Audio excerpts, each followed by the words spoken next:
भगवान श्री कृष्ण गीता के चैप्टर 7 श्लोक नंबर 29 में कहते हैं, जरा मरण मोक्षाय मामाश्रित्य यतन्ति ये। जो मेरे शरणागत होकर जन्म मरण के चक्र से मुक्ति पाने का यत्न करते हैं। इस श्लोक के माध्यम से भगवान श्री कृष्ण आप सभी को एक सूत्र देते हैं, एक फॉर्मूला देते हैं कि किस प्रकार से ये जो जन्म मरण का चक्र है हम इससे मुक्त हो सकते हैं। श्री कृष्ण का कहना है कि जब तक शरणागति का भाव नहीं आएगा, समर्पण का भाव नहीं आएगा, जब तक हम अस्तित्व के साथ एक होकर चलना नहीं सीखेंगे, जब तक परमात्मा जो चाहते हैं उसकी रज़ा में, उसकी इच्छा के अनुरूप अपने जीवन को नहीं ढालेंगे, तब तक इस जन्म मरण के चक्र में हम घूमते रहेंगे। तो जन्म मरण से जिसे मुक्ति पानी है उसे परमात्मा की तरफ तो चलना ही चाहिए, उसे शरणागति का भाव तो बनाना ही चाहिए। ये जो समर्पण है, ये जो भक्ति है, ये जो शरणागति है, यही मनुष्य को तार देती है। भवसागर से पार होने का यदि कोई आसान तरीका है तो वह यही प्रेम का, शरणागति का भाव होता है। पश्चिम के एक बहुत बड़े मनोवैज्ञानिक कुए ने कहा, उन्होंने एक लॉ ऑफ रिवर्स इफेक्ट इसके बारे में संसार को बताया, यानी कि उल्टे का परिणाम। उनका कहना है कि मनुष्य जो भी चाहता है उससे हमेशा उल्टा ही उसके साथ हो जाता है। चाहता है सफलता, मिल जाती है असफलता। चाहता है सुख, मिल जाता है दुख। चाहता है खुशी, मिल जाते हैं गम। तो ज़िंदगी में कुछ भी जो वो चाह रहा है, जो वो उल्टी चीज़ चाह रहा है, वो पूरा नहीं हो पाता है और मनुष्य रोता है, चिल्लाता है, तड़पता है कि मेरे साथ ही ऐसा क्यों हो रहा है। वह अपने कर्मों को दोष देता है, भाग्यों को दोष देता है, वह भगवान को दोष देता है।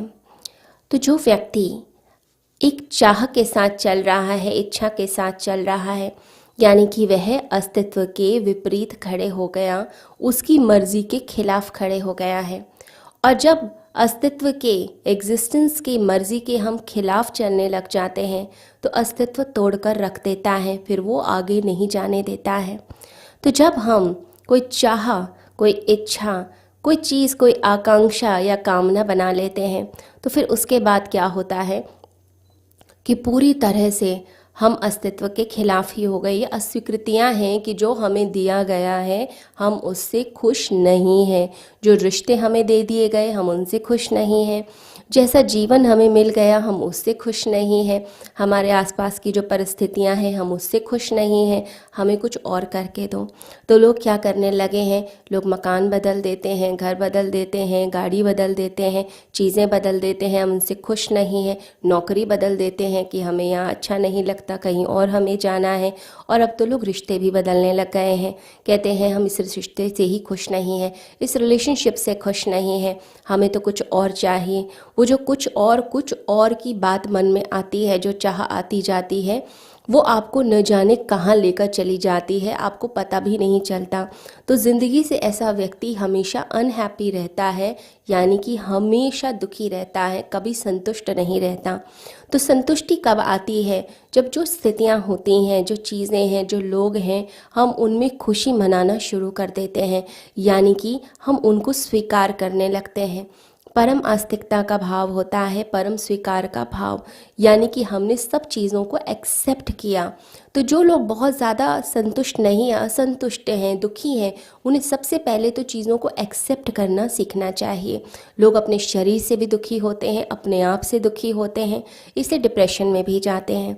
जो लोग अपने आप को पसंद नहीं करते, बाहर वालों को ही नहीं, हम अपने को भी पसंद नहीं कर रहे, हम अपने आप को भी अस्वीकार कर रहे हैं, हम चाहते हैं कि हम भी कुछ और ही हो जाएं, जैसे हैं वैसे न रहें, ऐसा व्यक्ति डिप्रेशन में जाएगा ही जाएगा। ऐसा व्यक्ति कभी खुश नहीं होगा, इसे आत्मघृणा कहा जाता है। तो आत्मघृणा से ही मन के सारे रोग पैदा होते हैं, मानसिक समस्याएं आती हैं। तो सबसे पहले जो चीज़ें हैं उन्हें स्वीकार करना, स्वयं को स्वीकार करना, अपने मन को, अपने शरीर को, लोगों को, आसपास की सभी परिस्थितियों को। जब हम स्वीकार के भाव के साथ अस्तित्व के फ्लो के साथ चलते हैं तो अस्तित्व भी हमसे मित्रता करता है और उसके रहस्य के द्वार खुलना शुरू हो जाते हैं। जैसे हम देखते हैं कि एक जिंदा आदमी जिसे तैरना बिल्कुल भी नहीं आता है वो नदी में डूब ही जाएगा, लेकिन एक जो व्यक्ति मुर्दा है वो तो तैर जाता है। तो मुर्दे को ऐसी क्या कला आती है जिसके कारण वो तो तर जाता है और जिंदा आदमी डूब जाता है। तो जिंदा आदमी कुछ ना कुछ ऐसी भूल करता है जिसके कारण वो जो नदी है वो उसको डुबो देती है। जिंदा आदमी जो नदी है उसके साथ दुश्मनी करने लग जाता है, वह उसे अपना दुश्मन समझता है, उससे संघर्ष करता है, उससे ज़बरदस्ती करता है, उसके बहाव के खिलाफ जाने की कोशिश कर रहा है, तो नदी डुबो देती है। परंतु जो मुर्दा व्यक्ति है वो लगातार उस फ्लो के साथ चल रहा है, यानी उसने वो समर्पण कर दिया है, पूरे फ्लो के साथ जो नदी का है उस बहाव के साथ लगातार चलता जाता है। तो जो व्यक्ति अस्तित्व के साथ बहता है उसके साथ ज़बरदस्ती नहीं करता, मित्रता करता है, जो चीज़ें उसके सामने घटित हो रही हैं उसी फ्लो के साथ चलता चला जाता है, उन सब चीज़ों को अपनी स्ट्रेंथ बनाता चला जाता है, वो तो तर जाएगा। कुछ लोग क्या करते हैं, हर एक के साथ ही शत्रुता करके बैठ जाते हैं। आसपास के जो लोग हैं उनको क्रिटिसाइज़ करना, उनकी निंदा करना, उन्हें नीचे गिराना, उनके साथ दुश्मनी करना। तो क्या होता है, वो जो आसपास के लोग होते हैं वही दुश्मन बन के खड़े हो जाते हैं और वही आपको डुबो के रख देते हैं, आपका बुरा कर देते हैं। और कुछ लोगों की आदत होती है सबके साथ मित्रता करने की, यानी सभी को स्वीकार भाव से सबको स्वीकार लेते हैं, एक्सेप्ट कर लेते हैं, तो वो सब उनकी स्ट्रेंथ बन जाते हैं। तो हम जब उस अस्तित्व की नदी के साथ बहते हैं तो मित्रता कर लेते हैं, तो दुश्मनी क्या करेगी, वो हृदय के द्वार को बंद करेगी। तो अस्तित्व के हृदय की जो कुंजी है, जो की है, वो बिल्कुल वैसी है जैसे व्यक्ति के हृदय की कुंजी है। जब कोई आपसे प्रेम करता है, आपका वेल विशर होता है, शुभचिंतक होता है, आपके लिए अच्छा सोच रहा होता है, तो आप अपना सुरक्षा कवच जो है बिल्कुल हटा देते हैं। आप उस व्यक्ति के साथ बिल्कुल खुले हृदय के साथ बात करते हैं। ऐसे ही जब हम परमात्मा के साथ भी मित्रता कर लेते हैं तो वह भी अपने रहस्य के द्वार खोलता है, तो प्रकृति खोल देती है रहस्य के द्वार। तो श्री कृष्ण जो इस सूत्र में कहते हैं शरणागति का भाव, ये शरणागति की जो कला है ये बड़ी मुश्किल से आती है, क्योंकि अहंकार कभी शरणागति निर्मित नहीं होने देगा। अहंकार कहेगा कि मैं ही सब कुछ हूँ। तो शरणागति का भाव जब आता है, यानी कि जो परमात्मा चाहते हैं मैं उसकी मर्जी में खुश हूँ, वो जो चाहेगा वैसा ही होगा।